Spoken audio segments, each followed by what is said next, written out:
बड़ी खबर आ रही है कानपुर से। यहां बाल संरक्षण गृह मामले पर डीएम का बड़ा खुलासा।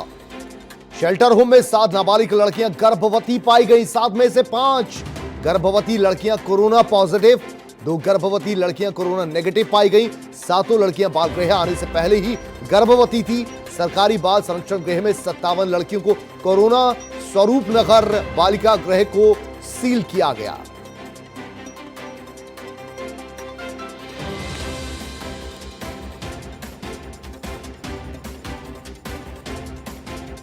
विगत सप्ताह कराए गए परीक्षणों में कोविड-19 के 57 मामले पाए गए हैं। इनमें से सभी को कोविड अस्पतालों में भर्ती करा दिया गया है। इन सभी मामलों में 5 ऐसी बालिकाएं पाई गई हैं जो गर्भवती हैं। ये बालिकाएं पॉक्सो एक्ट के तहत विभिन्न जनपदों से CWC के द्वारा उनके आदेश पर इस संवासनी गृह में संदर्भित की गई थी। ये क्रमशः आगरा, कन्नौज, फिरोजाबाद, एटा और कानपुर नगर के बाल कल्याण समिति या CWC द्वारा संदर्भित मामले रहे हैं जो पहले से गर्भवती थी।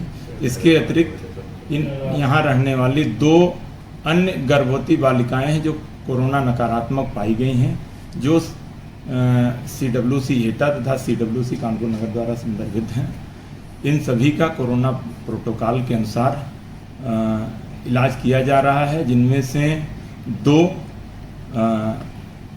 मेडिकल कॉलेज के हैलेट अस्पताल में और 3 रामा के आईसीयू में भर्ती हैं। कानपुर के बाल संरक्षण गृह में 57 लड़कियों के कोरोना पॉजिटिव तथा 2 लड़कियों के प्रेग्नेंट होने की सूचना ने उत्तर प्रदेश में हलचल सी मचा दी है। मीडिया के द्वारा इस सवाल को सामने लाने के बाद हलचल सी पैदा हो गई है और आज R9 टीम के खास मेहमान हैं उत्तर प्रदेश बाल संरक्षण आयोग के चेयरमैन डॉक्टर विशेष गुप्ता जी। आइए इनसे बात करते हैं कि ये पूरा मामला क्या है।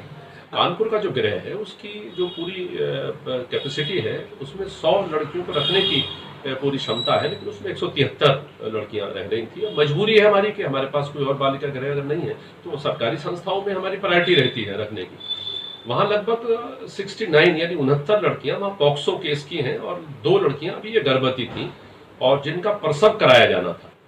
तो आपको ये ध्यान होगा, प्रसव कराने के लिए हम सरकारी संस्थाओं में उनको ले गए और वहां से स्टाफ ले जाने के बाद में वहां उनका सुरक्षित प्रसव करा के और उनको पुनः फिर संस्थाओं में लाया गया।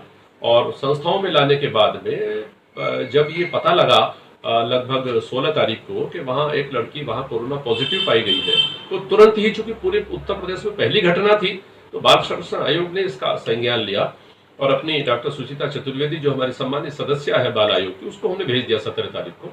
उन्होंने वहां बाकी जाकर जो उसकी अधीक्षिका थी उससे बात की, वहां सारे अधिकारियों से वहां सर्किट हाउस में बातचीत की और हमारी रिपोर्ट उन्होंने सौंपी। तो रिपोर्ट में ये पता लगा कि कहीं ना कहीं ये लड़कियां जो सुरक्षित प्रसव कराने के लिए इनको अस्पताल ले जाया गया था, वहीं से कहीं ना कहीं कोरोना पॉजिटिव वहीं संक्रमित होकर वहां से आई है। सर, आप बाल संरक्षण आयोग के चेयरमैन हैं। अब कानपुर का कांड सामने आ चुका है, तो अब आपके द्वारा किस तरह की जांच की मांग की? अब असल में जैसे मैंने अभी आपको बताया कि मैंने सभी जिलाधिकारियों को आयोग की ओर से 19 तारीख को एक पत्र भेजा है और उस पत्र भेजने के बाद उनसे स्पष्ट कहा गया है कि बहुत क्लोज से, क्योंकि आवश्यक सेवाओं में बाल संरक्षण संस्थाएं आ गई हैं और बच्चे सामूहिक रूप में रह रहे हैं, साथ साथ रह रहे हैं। फिजिकल डिस्टेंसिंग भी उतनी उसमें नहीं हो सकती क्योंकि सबको हमारे पास जगह कम है, बच्चे हमारे पास ज्यादा हैं। तो हम सावधानी बरतने की आवश्यकता है, उनको सैनिटाइज कराने की आवश्यकता है, उनको मास्क देने की आवश्यकता है, बार बार हाथ धुलाने की आवश्यकता है या उनकी बार बार जांच कराने की आवश्यकता है। तो अभी मुख्यमंत्री जी ने कल भी आदेश किए हैं कि अभी सभी की बराबर 100% जांच की जाएगी और जांच करने के बाद में वहां उन्होंने स्पष्ट आदेश दिए हैं कि चाहे बालिका गृह हो, बाल गृह हो, संप्रेषण गृह हो, सभी में बड़ी बड़ी फ्लेक्सी लगाई जाए कि किस प्रकार की सावधानी बाहर से आने जाने वाले के लिए, स्टाफ के लिए रखने की आवश्यकता है। तो बहुत तेजी से मुझे लगता है कि इस पर कार्रवाई मुख्यमंत्री जी के आदेश के अनुसार और विभाग पूरी तरीके से काम कर रहा है। बाल संरक्षण आयोग इस पर पूरी तरीके से निगाह बनाए हुए है।